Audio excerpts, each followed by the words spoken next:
Jerome Blake got screamed at, on the same dirt his father bled to keep. She leaned in, fingers shaking, voice sharp like orders barked in a boardroom. "You can't do this!" But he didn't even flinch. He turned the valve, slow, precise, like clockwork, like Payback had a schedule. Water hissed, sun hit steel. The sign between them? Private water access, no trespassing. She pointed right past it, like the law was hers to bend. I swear. The way she ignored that sign, it made my jaw tighten. He just smiled, didn't look at her, didn't need to. He already won.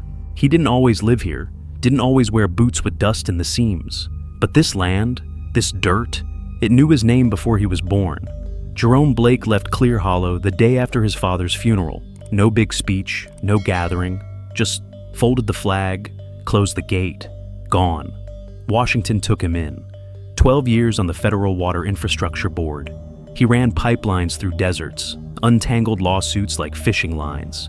Never lost one, not a single hearing. Folks up there called him the Quiet Clause. Not because he talked contracts, but because he was the clause no one saw coming until it was too late. Then he just left. No scandal, no politics. Only one thing changed. A promise whispered at a grave no one else was around to hear. So he came back to the edge of Clear Hollow, where the pipes ran under fences older than the mayor's teeth, and every street name came from a family no one visited anymore. He didn't repaint the farmhouse, didn't trim the trees, didn't even mow the grass unless it blocked the view. But every morning at 6 a.m., sharp, you'd hear it, that click. The valve outside his barn turning once, maybe twice. The water flowed, quiet, clean, on time. No one noticed at first. Then the drought came. Sprinklers shut off. Gardens wilted. The HOA sent out polite reminders, but Jerome's land? Still green, still watered, still silent. He never replied to the emails, never showed up at meetings, didn't join the neighborhood app. But when the city tried to reroute pressure lines, he sent back a copy of the 1972 aquifer deed, highlighted, initialed, same signature as the sign nailed to his gate. W.J. Blake, his father's name, still binding. People started asking questions after that. Why is he here? Why now? But Jerome didn't answer. He just kept the same rhythm, every day, same time, same sound, that valve turning, like a heartbeat made of steel. It started with a clipboard, red hat, floral shirt, white SUV with HOA decals and dust on the tires. She didn't knock, didn't pause at the gate, just stepped out like she owned something, like the gravel should part under her flats. Her name didn't matter, not yet. Around town, they called her Linda from Compliance. But no one ever asked what she complied with. That morning, she pinned a paper to the Blake gate, top left corner, folded from heat. 3 lines in bold, routine water. Access inspection, scheduled. Visit June 14th per HOA, bylaw section 8.3-A. It was July 2nd. She never looked up, just peeled the tape, smoothed it flat with her palm, then walked off like the land had nodded back. Jerome read the notice at sunset, didn't take it down, didn't crumple it, just stood there. 1 minute, maybe 2, then back inside. No lights turned on.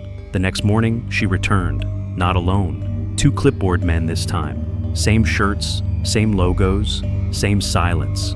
They circled the edge of the pipe like surveyors, but took no measurements. She pointed. They nodded. Not one of them touched the soil past the sign, but their shoes already left marks. That afternoon, a new email hit the neighborhood thread. Unregulated private use may be impacting shared flow pressure. No names, no direct claims, but everyone knew. At the grocery store, a man in line cleared his throat too loud. At church, a pew stayed empty beside Jerome's mother's bench. Kids stopped cutting through his back road. Even the mail started arriving late. Nothing was said. Everything moved. Then, the second notice came. Same font, same tone. This time, pre-compliance warning, failure to cooperate. May result in community escalation measures. The only difference? The paper was still warm when it hit his gate. printed that morning on a printer she'd plugged in herself. Some moments stay with you, not because they were loud, but because they were too familiar. Maybe you've had someone like that. Someone who thought silence meant surrender. Someone who crossed a line you never invited them to. If this story struck a nerve, you're not alone here. Stick around. We tell stories like this every week. Stories where calm doesn't mean weak. And justice doesn't need a microphone. Subscribe if that's the kind of justice you believe in. Quiet, sharp, unmistakable. Jerome didn't argue, didn't send an email, didn't even touch the second notice on his gate. But the next morning, before sunrise, he pulled a chair to the edge of the field, coffee in hand, hat low, camera lens hidden just behind the chicken wire. The inspection crew came again. Different shirts, same boots, same clipboard. This time, they walked farther in, not over the line, but just close enough for their voices to carry. "The pressure's off," one of them muttered. Still no sign of obstruction. The other checked his watch, then looked up, just once, saw Jerome, and kept walking. Jerome didn't wave, didn't nod, just reached down, wiped the face of the old pressure gauge by the pump, and stepped back. That's when the first trap clicked into place. Under the grime and dust, the dial read 62 PSI, not 40, not 38, not whatever number they were about to write down in their findings. He left it gleaming. On purpose. 2 hours later, the HOA thread exploded. Flow inconsistency detected. Possible unauthorized irrigation system connected. Unreported modifications to communal access zones. No photos, no names, just enough smoke to build a fire. Jerome didn't reply, didn't need to. He was in his barn by then, labeling files, tagging time codes, stitching camera feeds, 3 angles, synced to the second, even replaced the screws on the water junction box. They'd been stripped last week. Now, they were drilled in backwards. If someone tried to tamper again, they'd leave a mark. That night, he met with one person, someone the HOA forgot still lived in the old corner lot. Retired water rights attorney. Didn't say much, just looked through the photos and muttered, "They're betting you won't push." Jerome just slid a folder across the table. Inside, signed deeds, old blueprints. The original water district zoning from 1986. The woman smiled. "Well," she said, "then I suppose you'll be needing a clean copy of Section 12C. He nodded, and that was it. The camera caught everything the next morning. When the same crew returned, measured nothing, wrote a number that wasn't real, and walked away whistling. But one of them, the man with the faded name tag, glanced at the cleaned gauge. His eyes stopped. Just for a second. Then he looked back at his clipboard and scribbled anyway. The moment passed, but the trap had been set, and Jerome already had the footage. The invitation came folded in half. Plain. No bold letters, no community update. Just a note taped to every door. Saturday, 5 p.m. My place, bring a chair, bring your questions. JB.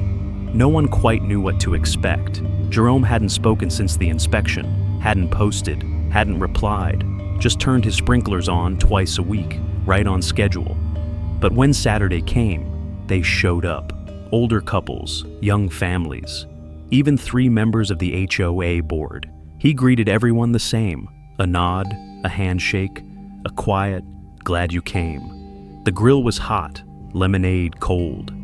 Everything felt neighborly, almost too normal until the sun dipped, and the projector flickered on. No warning, no speech, just a slow zoom of the map. Clear hollow utility plan, phase 2, dated 3 months ago. Then a red line appeared, right through Jerome's property, not around, through. Murmurs started. Jerome just stepped forward, holding a copy of the same map. "I didn't get this until yesterday," he said, voice low, calm, like he was just pointing out a typo. Another slide clicked in. This one showed 2 versions of the utility permit, one stamped, one signed, same signature, but one spelled Barrett, the other Barrett, a single T. That was all, but it was enough. "Who filed this?" Jerome asked. Didn't raise his voice, didn't accuse, just held the paper up. A long pause, then movement. The HOA vice chair stood up, clearing his throat. "That's not the version we approved." Silence stretched. Jerome didn't move, didn't press. He just turned to the final slide. Camera footage, time-stamped, crew crossing onto his land, measuring, staking, nodding. And in the corner, the same clipboard, the same red cap. The crowd shifted. Some stared at the screen. Others turned to the board members. Still, Jerome said nothing more. He didn't need to. The map had spoken, the spelling had spoken, and now, the neighborhood had seen enough to start asking their own questions. That night, whispers turned to calls, calls turned to meetings. Someone started a group chat titled Water and Truth. And in less than 24 hours, a quiet backyard BBQ became the pivot point of an entire neighborhood.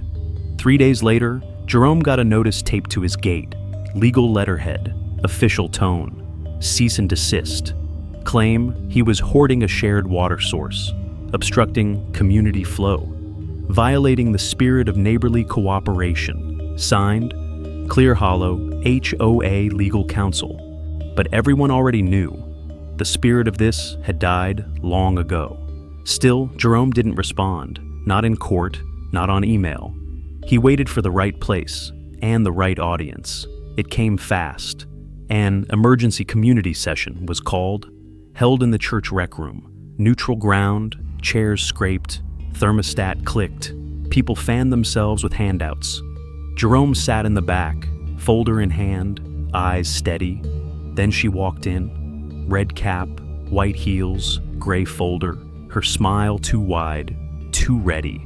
She opened with calm tones. "Mr. Blake has unfortunately misunderstood the nature of community resources. This is not about ownership, it's about fairness." People nodded, some, but not all. Jerome stood, didn't approach the mic, just raised one page into the air. "I have one question," he said, "and one email." He pressed a remote, projector on. The screen flashed to an Outlook email. Subject line, Private Utility Proposal, Parcel 17B. Sent 6 months ago. From her. She'd written it, right after Jerome declined to sell. One line lit up in yellow. "We believe Parcel 17B, though private, could be reclassified for HOA development incentives. This stays between us." The room stilled. Then a low breath from the second row. Someone whispered, "She said it was shared." Jerome spoke again, didn't look at her.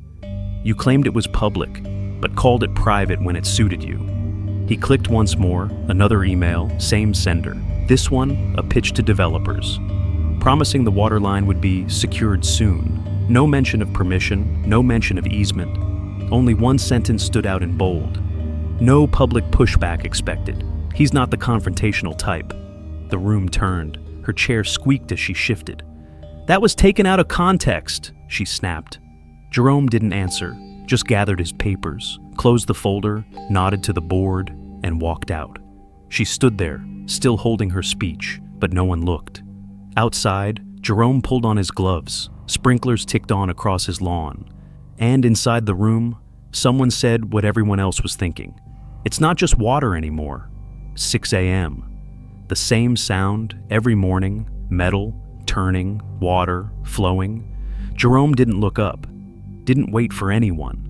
He turned the valve, held it a second longer, then let go. The pipes groaned, then eased. Pressure balanced. Sprinklers across Clear Hollow clicked alive, like nothing had ever stopped. But something had changed. Everyone knew it. A red moving truck appeared 2 days later. No fanfare. No one waved. Boxes, blinds. Gone by sunset. She didn't say goodbye. No speech, just silence. That part was new. Jerome stayed out of sight. Didn't watch, didn't need to. He was fixing the old gate. The hinge had rusted. Been like that for years. His father always meant to replace it. He left it. Instead, he wiped off the old sign, hung it back, nail by nail. It didn't sit perfectly, tilted just a little left. But the name was still clear. Walker Ranch. Later that week, someone left fresh mulch at his fence line. No note, just done. The next morning, the man from Lot 3 nodded as he passed. The same man who hadn't spoken since the first town meeting. Jerome nodded back. No words, just the kind that count. That was enough. The yard grew quiet again, but it was a different quiet now. Not waiting, not tense, just still. He watered the hydrangeas, tightened the hose, and for the first time in months, no one watched. They didn't need to. He'd already said everything, without ever raising his voice. Not everyone fights to win.